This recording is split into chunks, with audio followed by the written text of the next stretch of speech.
Bonjour et bienvenue dans Aux Avant-Postes, l'émission qui cherche un sens au chaos du monde. 38 millions de morts, c'est le nombre de victimes dans le monde causées par les sanctions économiques américaines et européennes entre 1971 et 2021.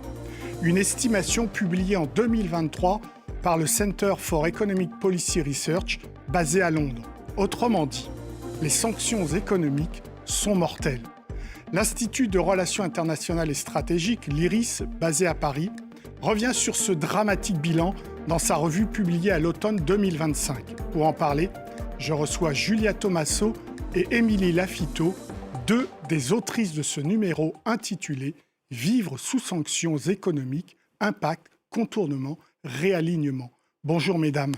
Alors, la première question, c'est en effet qu'on a eu l'habitude plutôt de s'interroger sur les impacts macro, microéconomiques. Là, vous avez choisi au contraire de parler de l'aspect humain. Pourquoi ?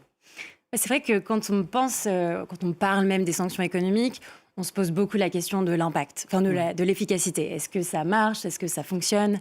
Est-ce que c'est proportionné ? Est-ce que ça fait plier un État ou non ? Et c'est vrai que nous, dans la revue, on avait envie de changer de regard, de changer de prisme et de mettre l'humain en fait au cœur du débat. Et c'est quelque chose qui est fait par les chercheurs, qui est assez récent finalement depuis le début des années 2000. Et c'était quelque chose, c'était important pour nous parce que l'impact aujourd'hui sur les populations, on le voit beaucoup. On le sait dans les statistiques a posteriori, mais c'est finalement, on en parle peu. Et c'est vraiment les populations qui sont touchées de plein fouet. Et c'est un petit peu, comme on en parle dans la revue, des lames invisibles en fait, qui entaillent un petit peu en silence le tissu social des sociétés. On a vraiment cru que en fait, ça n'avait pas d'impact sur les hommes, les femmes et les enfants, que c'était vraiment une question uniquement économique ? Alors, je pense pas. Je pense qu'effectivement, pendant des années, l'analyse des sanctions, elle était menée sous le prisme de l'objectif initial, qui était un objectif économique, de faire changer une situation politique.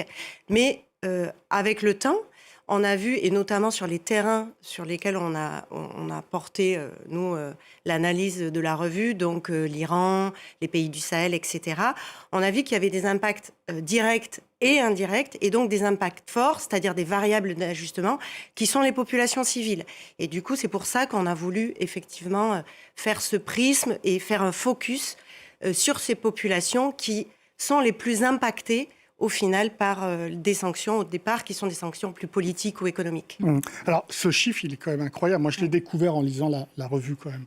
38 millions de morts uniquement sur les sanctions américaines et européenne jusqu'à 2021. 2021, c'est ça. C'est vrai que c'est impressionnant. Nous-mêmes, quand on a commencé notre étude, on ne pensait pas que c'était un chiffre... on pensait pas il est fondé, on est d'accord. Il est fondé. C'est le Center, comme vous l'avez dit tout à l'heure, le Center for European for Economic and Policy Research, et donc qui a fait 32 études quantitatives et qualitatives pour obtenir ce chiffre et justement arriver à ce constat-là. 38 millions de morts uniquement sur des sanctions européennes et américaines. On est d'accord. C'est ça.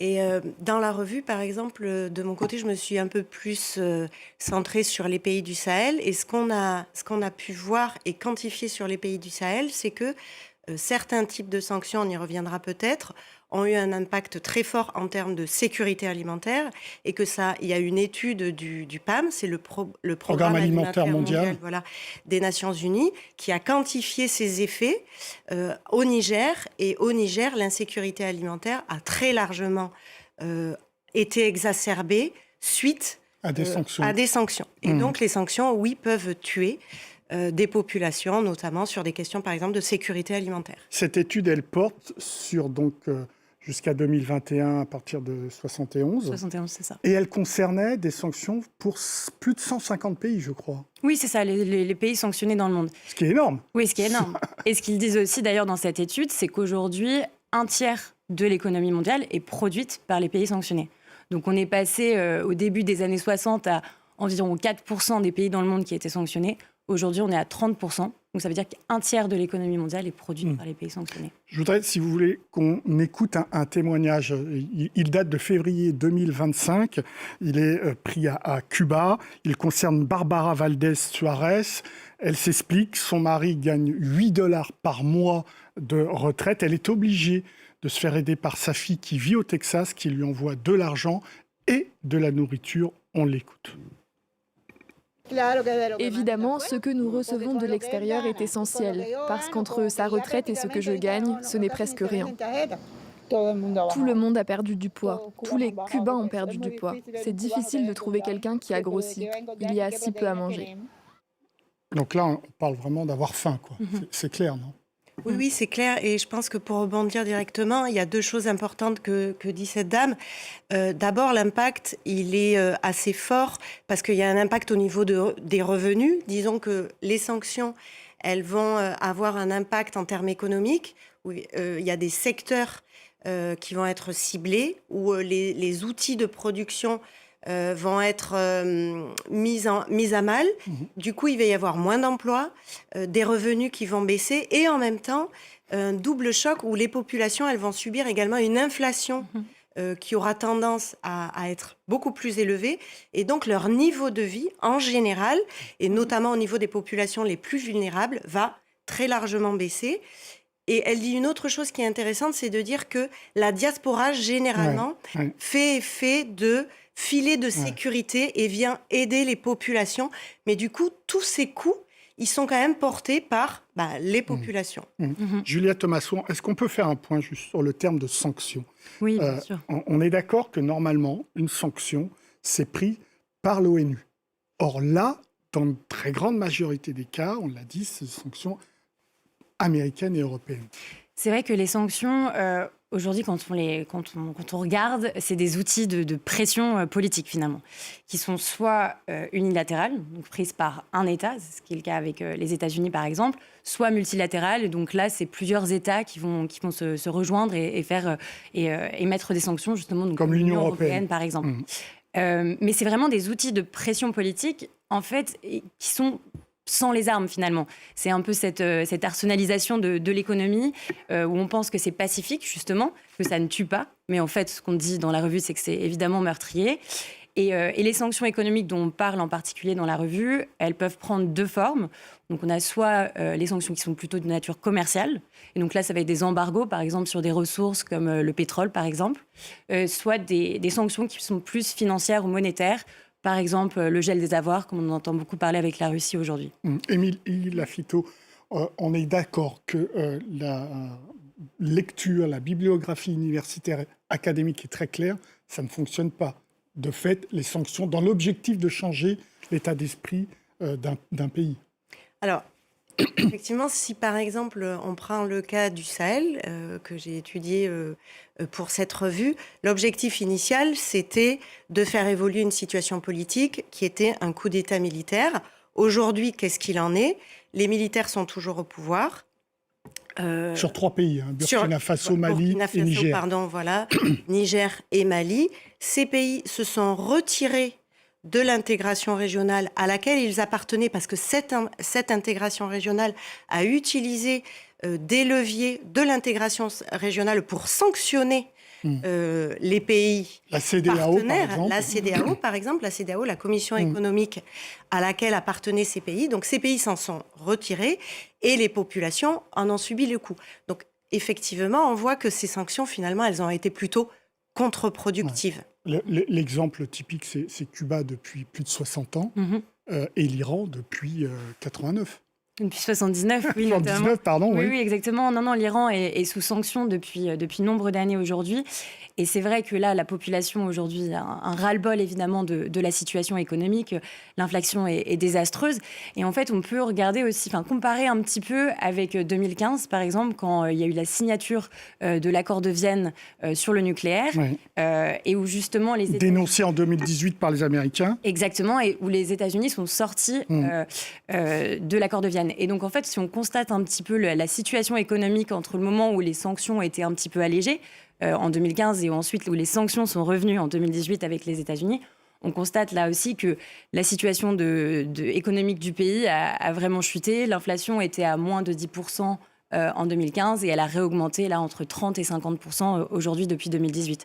Et la situation est désastreuse aujourd'hui et touche, pour rebondir un petit peu sur ce que disait Émilie tout à l'heure, touche les plus vulnérables aussi. Donc, on a des régions en Iran qui sont plus frontalières, qui vont vraiment subir là de plein fouet la situation économique et qui vont subir les sanctions davantage. On parle de mort, là aussi, en Iran ? On parle de mort, évidemment, oui. À cause des sanctions. Actuellement, oui. Et puis, on a aussi ce côté qu'on ne regarde pas nécessairement, mais le coût environnemental aussi des sanctions, qui est peut-être indirect. Mais par exemple, l'Iran n'a pas en fait de technologie moderne, donc a du matériel obsolète. Donc, ses raffineries sont plus polluantes. Et le régime fait des choix qui sont évidemment écologiquement désastreux, mais qui sont à court terme. Et donc, ça cause c'est un peu le serpent qui se mord la queue, ça continue. Et donc là, la situation aujourd'hui est désastreuse et on est dans un état de stress hydrique total. On a beaucoup parlé, vous vous souvenez, dans les années 90, des sanctions contre l'Irak et que ça avait amené les chiffres. À l'époque, on avait parlé de 500 000 morts, plutôt des enfants. Est-ce là aussi, on est dans ces trajectoires-là pour le Sahel, par exemple ? Alors pour le Sahel, c'est assez difficile à quantifier. Pourquoi ? Parce que les sanctions, elles sont venues au début des années 2010. Donc au Mali, c'était 2011, Burkina Faso 2012, Niger 2013. C'était concomitant avec les effets de la Covid, le début de la guerre en Ukraine. Donc on a vu que sur Vous voulez dire plutôt 2021, 2022 ? Sur les sanctions, ouais. Oui. Je me disais, il y a un décalage de 10 ans. Oui. 2021 pour le Mali, 2022 pour le Burkina Faso et 2023, bien sûr, pour le Niger. Ce qu'on voit, ce que montrent les chiffres, c'est qu'il y a eu une contraction de l'activité économique, il y a eu des niveaux de pauvreté qui ont été accentués, qui n'ont pas été accentués que par les sanctions. Il y a d'autres facteurs. C'est-à-dire que les sanctions ont eu un effet sur l'activité économique et par extension sur l'emploi, les niveaux de pauvreté, etc. Ces sanctions ont été concomitantes avec la Covid et le début de la guerre en Ukraine. Donc, il est difficile de savoir au niveau quantitatif d'isoler l'impact de la sanction. Ce qui est sûr, et ce qu'on a essayé de faire dans l'étude, c'est quand même de comparer. Et quand on compare avec des situations des pays voisins, des situations identiques, qui ont connu les mêmes chocs, mais sans les sanctions, on voit que ces pays, quand même, ont eu un impact énormément, beaucoup plus fort que les autres. Et par exemple, sur le Niger, on parle d'une contraction de 9 points du PIB l'année qui suit la sanction. Donc, concrètement, les sanctions, c'était quoi ? Outre le fait qu'on leur retire du côté de la France l'aide publique au développement, ça a été quoi d'autre, concrètement ? Alors, les sanctions, il y a eu différents types de sanctions. Vous en parliez tout à l'heure, il y a eu les sanctions très ciblées sur des personnalités liées au coup d'État généralement. Ça, c'est les sanctions du Conseil de sécurité des Nations Unies qui généralement est suivi par les pays. Mais il y a eu également un régime de sanctions assez sévère qui a été pris par la CEDEAO, donc la Commission économique de l'Afrique de l'Ouest, et qui là a utilisé des leviers d'intégration régionale, comme par exemple le gel des avoirs publics de ces États. Et donc ces États, dès lors qu'il y a eu le coup d'État, ils n'avaient plus accès, à leur argent. Et donc il y a eu, on leur a coupé les vivres. Et également, il y a eu des sanctions très fortes, notamment au Niger, où on a retiré les exemptions humanitaires. Donc là, on a coupé l'accès à l'énergie. Par exemple, le Niger, toute l'électricité qui vient du Niger provient du Nigeria. Donc, s'il n'y a plus d'électricité dans le pays, les hôpitaux fonctionnent plus. Tous les secteurs sont... Là, c'est hors la loi, normalement. On ne doit pas toucher aux droits humanitaires des populations. Alors, effectivement, il y a eu, au niveau des sanctions de la CEDEAO, les pays de l'Alliance des États du Sahel, donc le Mali, le Burkina Faso et le Niger, ont tenté effectivement de rendre illégitimes et illégales les sanctions qui ont été mises en place par la CEDEAO et qui ont eu effectivement des effets assez dévastateurs. Julia Thomasso, on en vient à leur réaction à ces pays qui sont sous sanctions. Comment ils contournent ces sanctions ? C'est vrai que comme l'Iran est sous sanctions depuis nombre d'années, ils ont développé des techniques évidemment très institutionnalisées de contournement et d'adaptation aux sanctions. Pas seulement le contournement, l'adaptation, parce que le régime promeut une économie de ce qu'il appelle de la résistance. Donc c'est consommer national, produire national, pour montrer en fait qu'on résiste à la pression extérieure. Et donc là où c'est intéressant, c'est que le régime utilise les sanctions pour justifier ses choix économiques aujourd'hui. Ouais. Et de l'autre côté, il contourne les sanctions. Donc là, on a un système parallèle qui se met en place, une forme d'économie de l'ombre finalement. Et donc, il y a plusieurs manières. Il y a des choix financiers, des choix énergétiques. Donc, par exemple, on entend beaucoup parler, l'exemple le plus emblématique, c'est les pétroliers fantômes. Donc concrètement, ils coupent leur transpondeur en pleine mer, ils changent d'identité, changent de nom, ils transbordent, c'est-à-dire qu'ils transfèrent des cargaisons en fait, du pétrole d'un pavillon à l'autre. Ce qui est moins connu, c'est dans le domaine de l'armement.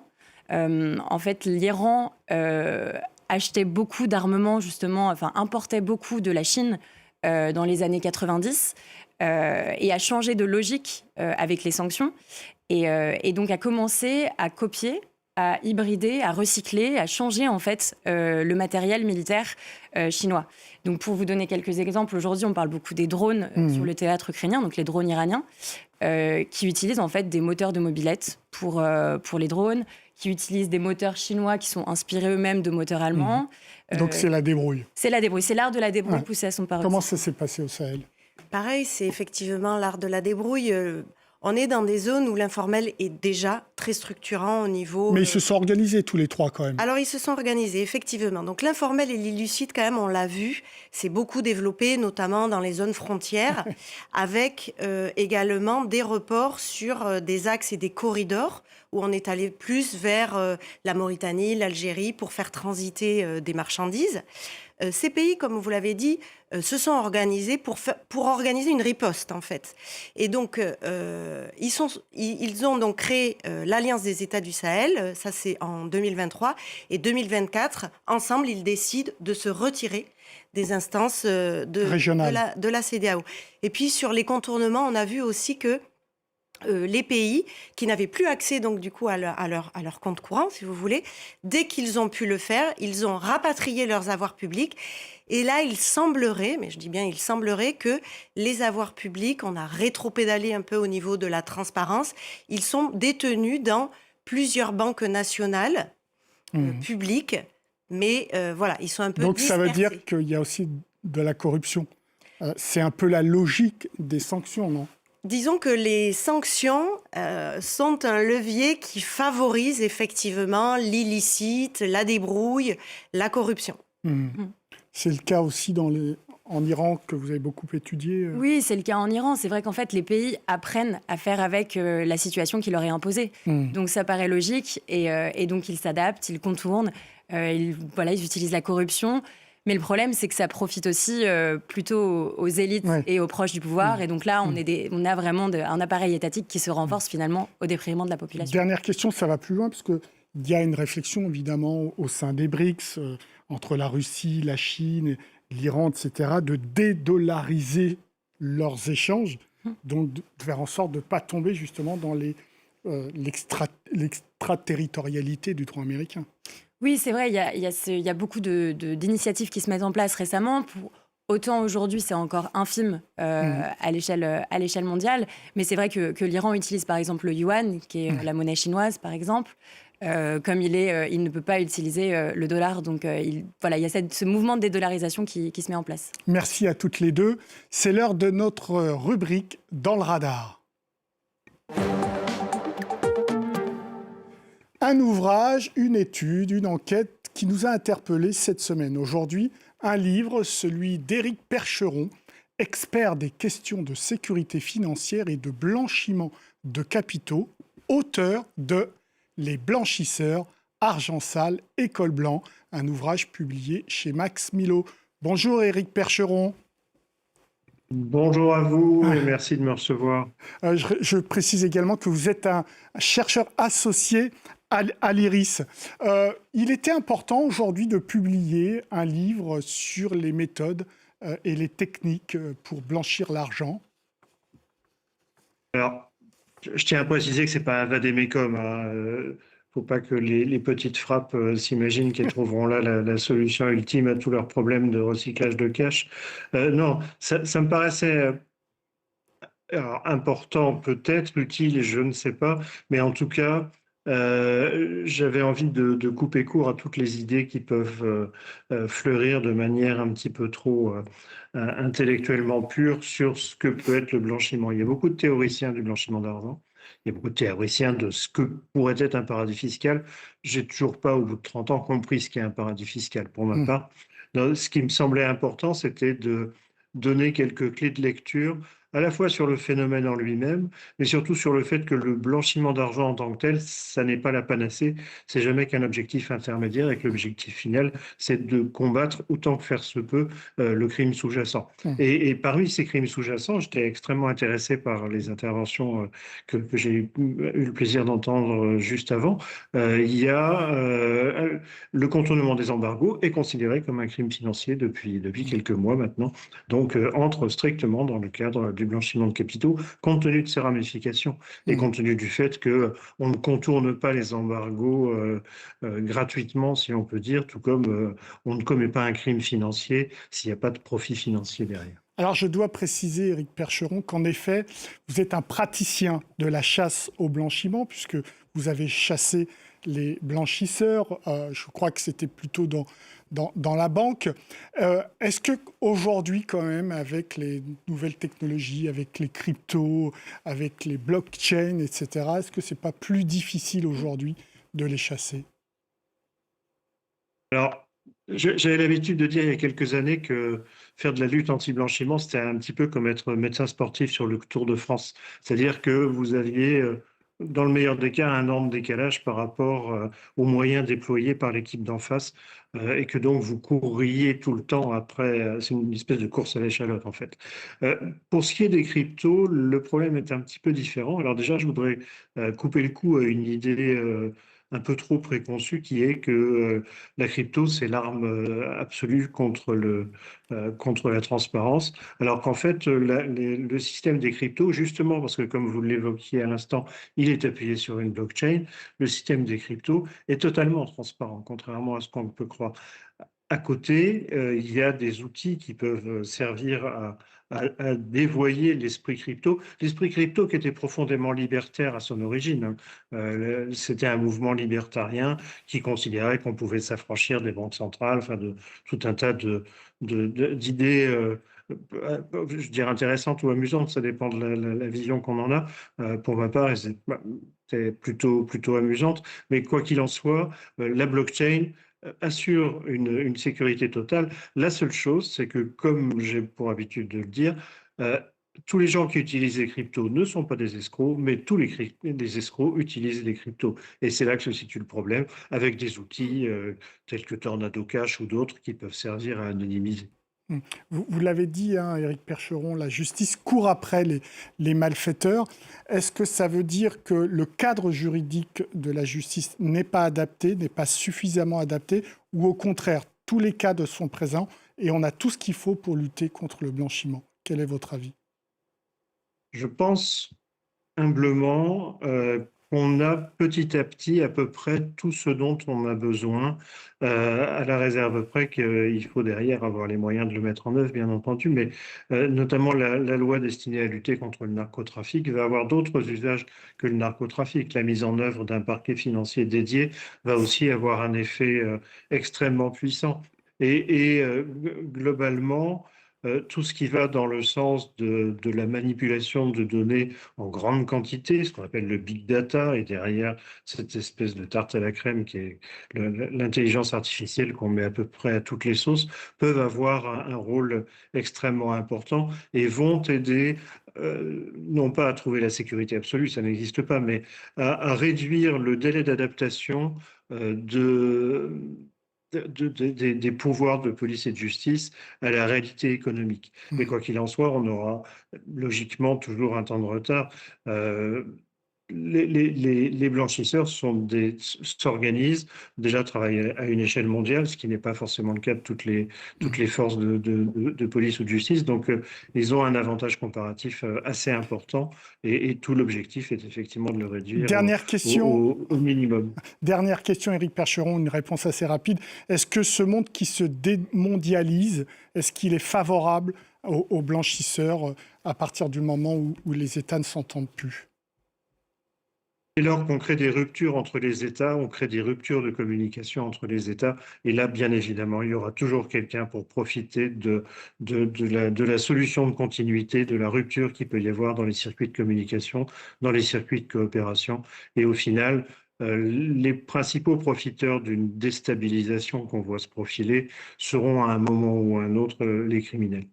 Merci beaucoup Éric Percheron. Merci beaucoup également à toutes les deux. Aux avant-postes, c'est terminé. Vous pouvez retrouver cette émission sur france24.com, sur nos réseaux sociaux et sur nos podcasts. Au revoir.